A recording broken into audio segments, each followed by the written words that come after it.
Hello everyone, good morning. Bienvenidos a la actividad número 3 de inglés, viernes 15 de mayo. El objetivo de esta lección es que ustedes aprendan sobre los verbos en pasado y que puedan escribir algunas oraciones. Recordemos primero qué es un verbo. Un verbo es una acción y las acciones tienen tiempos, por ejemplo, presente, pasado y futuro. En inglés hemos visto en clase el tiempo presente. En esta oportunidad yo les voy a explicar y recordar el tiempo pasado, que al igual que el presente es muy fácil. Recordemos el tiempo presente del verbo to be. El verbo to be en inglés significa ser o estar. Y para conjugarlo yo debo aprender que se conjuga como am, is o are. Y en español, para conjugarlo, se conjuga como yo soy o yo estoy, tú eres, tú estás, etc. ¿Por qué siempre les decía que era mucho más fácil conjugarlo en inglés? Porque nosotros, que hablamos español, tenemos que aprendernos tres formas, el am, is o are. Y en cambio una persona de habla inglesa, ¿se acuerdan de la historia del pobre gringo que les contaba siempre? Bueno, él tiene que aprenderse el verbo ser o estar que termina de diferentes formas, más de tres, que son las que nosotros tenemos que aprender, am, is o are, y él tiene que aprenderse muchas formas en cómo terminan los verbos en español. Por eso siempre les decía que era más fácil. ¿Qué pasa con los verbos en pasado? En pasado hay dos tipos de verbos, los regulares y los irregulares. Los regulares son los que por lo general terminan en ed, y los irregulares son los que cambian en la raíz del verbo, cambia la forma, de algún modo. Empecemos por los regulares. Estos son los más simples de conjugar, ya que su ortografía es igual que el presente y le agregamos la D o la ED.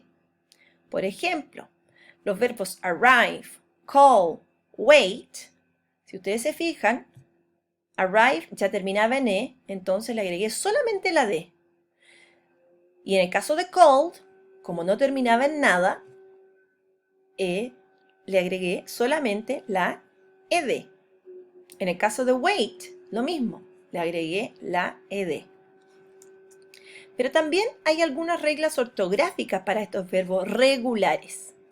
Si tengo verbos que terminan en Y, como study, voy a eliminar la Y y le voy a agregar la I más la ed. Y si mi verbo termina en E, le voy a agregar la D, como like. ¿Se fijan?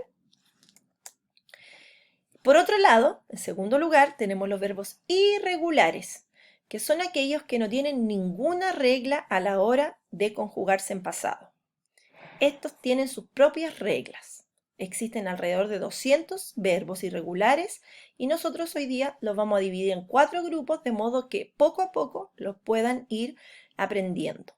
Este contenido del tiempo pasado es súper importante que cuando terminemos octavo lo tengamos bien claro porque es muy importante para la enseñanza media.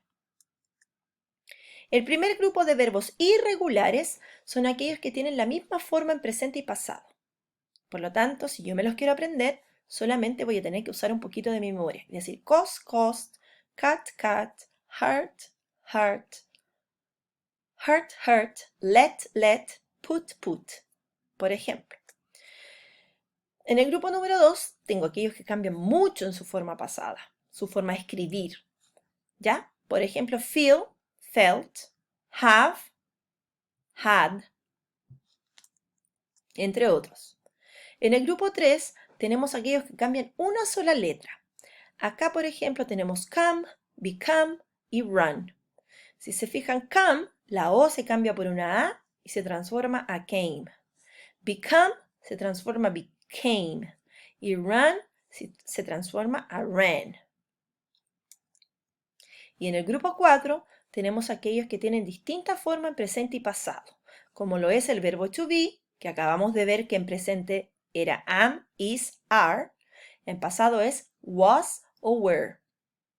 También tenemos el verbo do, que en pasado es did, drink, drank, drive, drove, eat, ate. Algunos son verbos muy conocidos para ustedes que lo habíamos visto en clase. Algunos tips para aprender los verbos. Ya saben que esto no se los van a aprender de inmediato todos, ¿ya? Pero estos son unos tips que pueden guardarlos para futuro. Agrupa los verbos en la forma que te parezca más conveniente y fácil para recordar. Puedes crear nuevos ejemplos para cada verbo nuevo que encuentres. Puedes practicar realizando ejercicios. Puedes usar un cuaderno y anotar algunas de las cosas que haces en el día. Por ejemplo, me levanto. A ver, ¿cómo se dice me levanto? Get up. Y lo voy anotando. Puedo leer libros en inglés. Son una gran forma de aprender nuevas palabras. También ahora pueden usar las películas, los juegos de video, etc. La música. Concéntrense en ir aprendiendo de a poco. No intenten memorizarlos de una sola vez. Hay que asimilarlos gradualmente. ¿Cuáles son los pasos a seguir para su actividad? Ustedes deben escribir al menos 10 oraciones. Primero, van a pensar lo que ustedes o alguien de su familia haya hecho ayer. Van a escribir esas oraciones en español. Van a identificar el verbo, la acción de cada una de ellas, la pueden subrayar o destacar. Luego van a buscar cómo se dice ese verbo en inglés en su forma base, sin ningún cambio. Y luego van a averiguar si es regular o irregular. Si es irregular, va a salir en una lista. Si no sale en esa lista, es porque ese verbo es regular, termina en ed. Finalmente, van a escribir su oración completa en inglés en su cuaderno. Veamos un ejemplo. Fui a la escuela. Ayer fui a la escuela. Fui viene del verbo ir. Y el verbo ir en inglés es go. Y el pasado de go es went. Por lo tanto, mi oración yo fui a la escuela va a ser I went to school. Este verbo en pasado yo lo puedo usar con cualquier pronombre, con cualquier sujeto. I, you, he, she, it, we, you, they, que son los pronombres personales. Aquí yo puse otro ejemplo donde ellos fueron a la escuela. ¿Se fijan? Aquí el pronombre es ellos, they, y usé igualmente el verbo went. Lo que es mucho más fácil porque si fuera en español, fui, ellos fueron. Se fijan que tenemos dos formas distintas en español y en cambio en inglés es una sola. Por lo tanto, debería ser algo más fácil aprendérselo. Finalmente, si necesitas ver esta presentación nuevamente, véala cuantas veces sea necesario. Tus oraciones pueden ir acompañadas de algún dibujo o recorte. Hay algunos links donde puedes encontrar listas de verbos o también usar un buen diccionario en línea. Y si no tienes acceso a internet y a estos sitios, puedes usar los verbos que vimos en esta presentación y crear oraciones, inventar oraciones.